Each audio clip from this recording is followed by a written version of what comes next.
2022년 7월 18일 오늘의 말씀 시작하겠습니다. 오늘 나눌 말씀은 요한계시록 8장 1절에서 5절 말씀입니다. 일곱째 인을 떼실 때에 하늘이 반시간쯤 고요하더니 내가 보매 하나님 앞에 일곱 천사가 서 있어 일곱 나팔을 받았더라.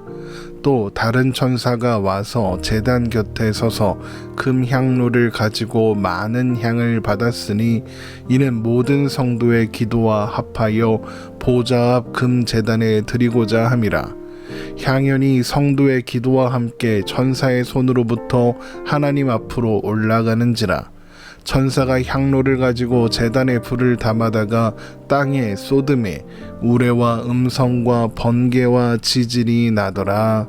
아멘.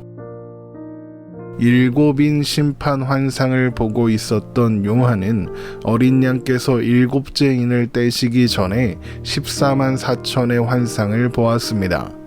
그들은 하나님의 선택받은 백성으로 하나님과 어린 양을 향한 경배와 찬송을 돌리고 있었습니다. 이것은 천상의 예배이며 완성된 하나님 나라와 교회의 모습을 보여주는 것으로 고통스러운 현실을 살아가고 있는 교회를 향하여 그들의 결론이 영원한 생명, 영원한 승리라는 것을 보여줌으로써 위로하고 격려하시는 것이었습니다. 이제 요한은 어린 양께서 일곱째 인을 떼시는 것을 보게 됩니다. 어린 양께서 일곱째 인을 떼시자 하늘이 반시간쯤 고요해졌습니다. 요한계시록 8장 1절입니다. 일곱째 인을 떼실 때에 하늘이 반시간쯤 고요하더니.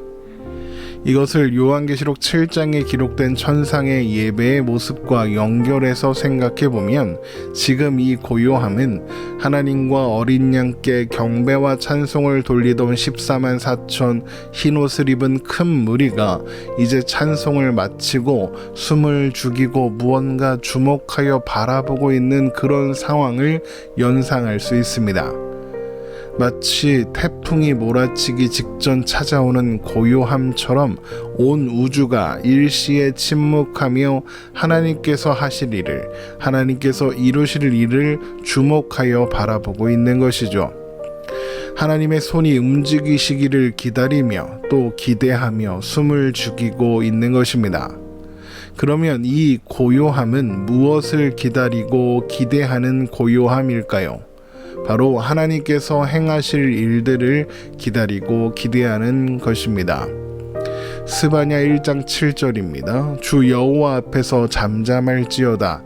이는 여호와의 날이 가까웠으므로 여호와께서 희생을 준비하고 그가 청할 자들을 구별하였음이니라. 그렇다면 이제 하나님께서 무언가 하실 것이다, 이런 뜻이겠죠. 하나님께서 이런 고요함 속에서 제일 먼저 하시는 일이 무엇입니까? 바로 일곱 천사에게 일곱 나팔을 주시는 일이었습니다. 요한계시록 8장 2절입니다. 내가 보매 하나님 앞에 일곱 천사가 서 있어 일곱 나팔을 받았더라. 일곱 나팔을 받은 일곱 천사는 이어지는 일곱 나팔 심판에서 하나님의 심판을 실행하는 존재들입니다. 그들은 하나님께로부터 일곱 나팔을 받았습니다.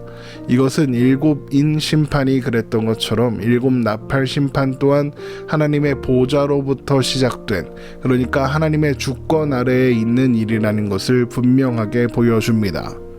일곱 천사는 하나님의 명령을 수행하는 존재일 뿐인 것이죠. 그러면 바로 일곱 나팔 심판이 시작되면 될 것 같은데 바로 시작되지 않습니다. 대신 고요함을 깨고 다른 천사가 제단 곁에 서서 금 향로에 많은 향을 받아 보좌 앞 제단으로 드리고자 하는 모습이 보입니다. 요한계시록 8장 3절입니다. 또 다른 천사가 와서 제단 곁에 서서 금 향로를 가지고 많은 향을 받았으니 이는 모든 성도의 기도와 합하여 보좌 앞 금 제단에 드리고자 함이라.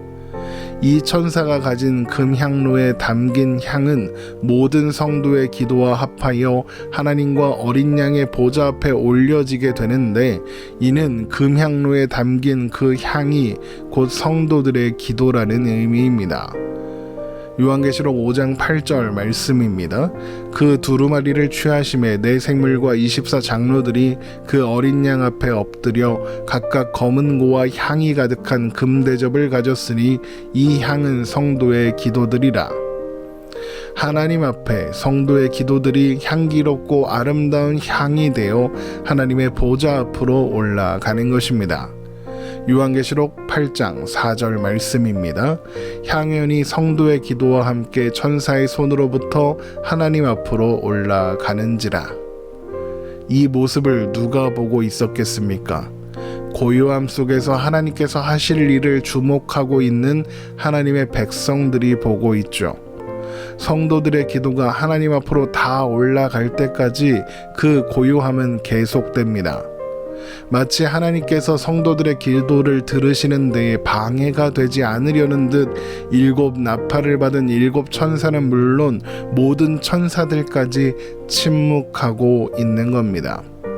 이것은 하나님께서 성도들의 기도를 또 성도들을 얼마나 귀하게 여기시는가를 보여주는 것입니다.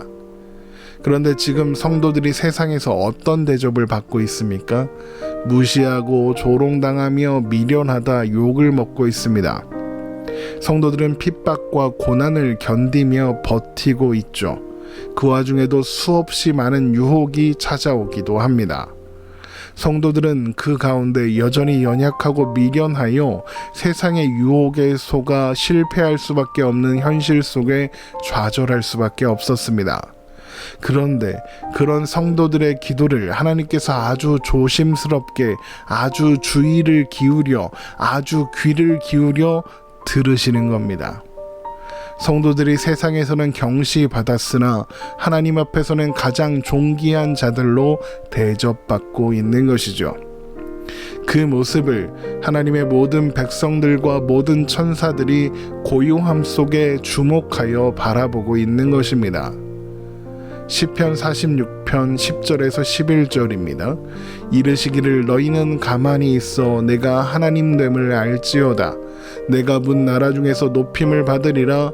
내가 세계 중에서 높임을 받으리라 하시도다. 만군의 여호와께서 우리와 함께 하시니 야곱의 하나님은 우리의 피난처시로다.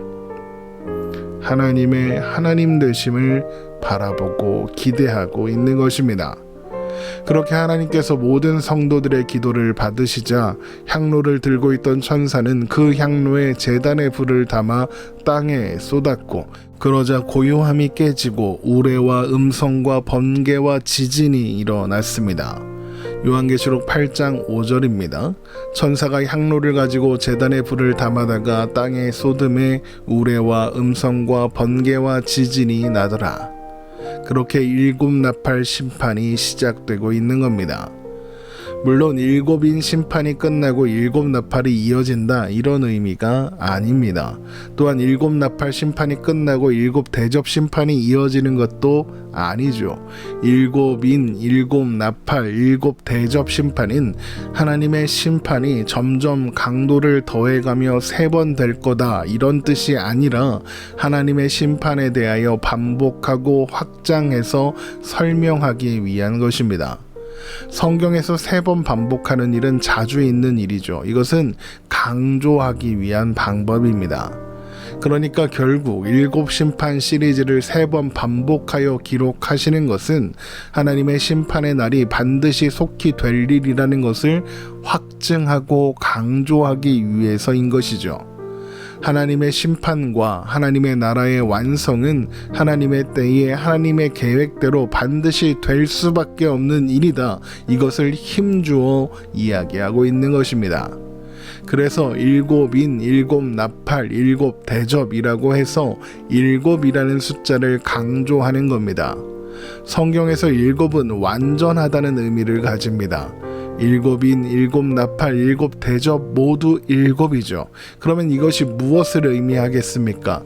하나님의 심판은 완전한 것이며 반드시 일어나게 될 일이라는 것이죠.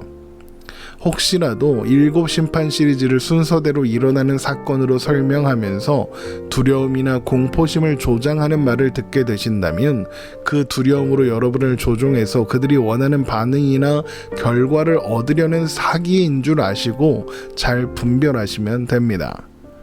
여러분, 여러 번 말씀드렸던 것처럼 신자들에게 하나님의 심판은 두려운 일이 아닙니다. 오히려 소망이고 위로이며 격려죠. 왜 그렇습니까? 지금 환상을 보고 있는 요한은 7인으로 봉인된 두루마리의 인을 떼기에 합당한 자가 보이지 않자 통곡하여 울었습니다. 요한이 왜 그렇게 통곡할 수밖에 없었죠?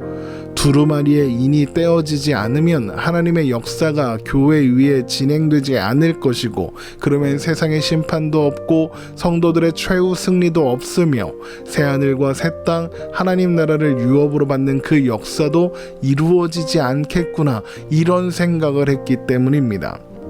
그러나 7인으로 봉인된 두루마리의 인을 떼시기에 합당하신 어린 양께서 나오셔서 그 인을 하나씩 떼셨습니다. 그런데 그 전에 24장로 중 하나가 요한에게 뭐라고 합니까? 울지 말라 그랬습니다. 왜요? 두루마리의 인을 떼시기에 합당하신 분이 어린 양, 우리 주님이시니까요. 그러면 요한이 계속 울었을까요? 당연히 아니겠죠. 안심하며 기뻐했을 겁니다. 요한이 지금 눈앞에 펼쳐지는 7심판의 환상들을 보며 두려워했을까요? 아니요, 요한은 두렵지 않았습니다. 그 심판의 주관자가 누군데요? 하나님과 어린 양이시잖아요. 요한은 처음 주님의 영광스러운 모습을 보았을 때 외에는 두려워하지 않았습니다.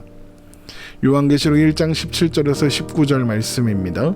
내가 볼 때에 그의 발 앞에 엎드려져 죽은 자 같이 되매 그가 오른손을 내게 얹고 이르시되 두려워하지 말라. 나는 처음이요 마지막이니 곧 살아있는 자라. 내가 전에 죽었었노라. 볼지어다 이제 세세토록 살아있어 사망과 음부의 열쇠를 가졌노니 그러므로 내가 본 것과 지금 있는 일과 장차 될 일을 기록하라. 주님의 거룩하고 영광스러운 모습 앞에 죽은 자처럼 되었던 요한이었습니다. 그런데 주님께서 요한에게 오른손을 얹으시고 뭐라고 하셨습니까? 두려워하지 말라 하셨습니다.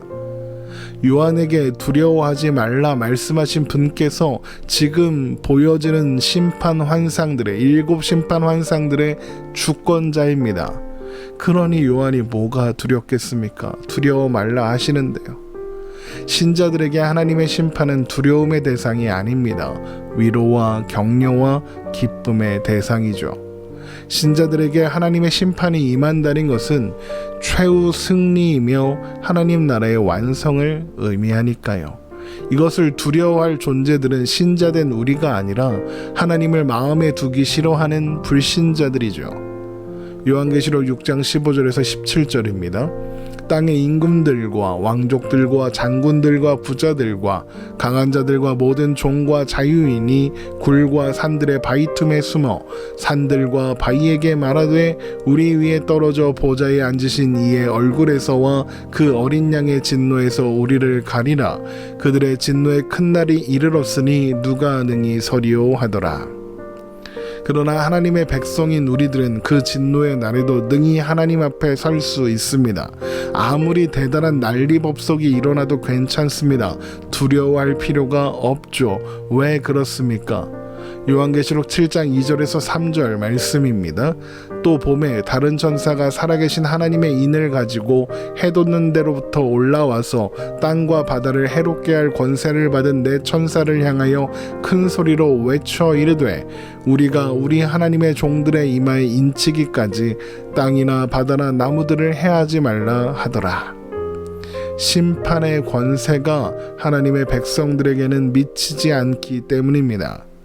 하나님의 심판의 도래는 하나님의 백성들에게 구원하심이 보좌에 앉으신 우리 하나님과 어린 양에게 있도다라고 찬송하며 경배하게 될 환희의 순간입니다.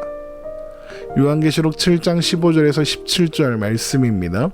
그러므로 그들이 하나님의 보좌 앞에 있고 또 그의 성전에서 밤낮 하나님을 섬김에 보좌에 앉으신 이가 그들 위에 장막을 치시리니 그들이 다시는 줄이지도 아니하며 목마르지도 아니하고 해나 아무 뜨거운 기운에 상하지도 아니하리니 이는 보좌 가운데에 계신 어린 양이 그들의 목자가 되사 생명수 샘으로 인도하시고 하나님께서 그들의 눈에서 모든 눈물을 씻어 주실 것임이라.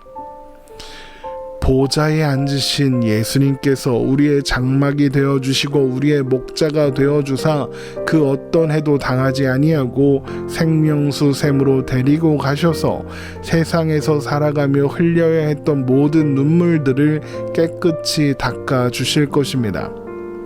그래서 예수 그리스도 안에 있는 우리들 신자들은 낙심하거나 포기하거나 두려워하지 않을 수 있는 것입니다. 여러분, 세상은 우리를 계속 무시하고 조롱할 겁니다. 그러나 하나님은 우리를 가장 존귀하게 여기십니다. 이 사실을 기억하고 하나님께서 반드시 속히 이루리라 하신 약속을 기대하는 소망으로 하나님 말을 바라보며 오늘을 기쁨과 감사로 살아내는 우리가 되기를 주님의 이름으로 축원합니다.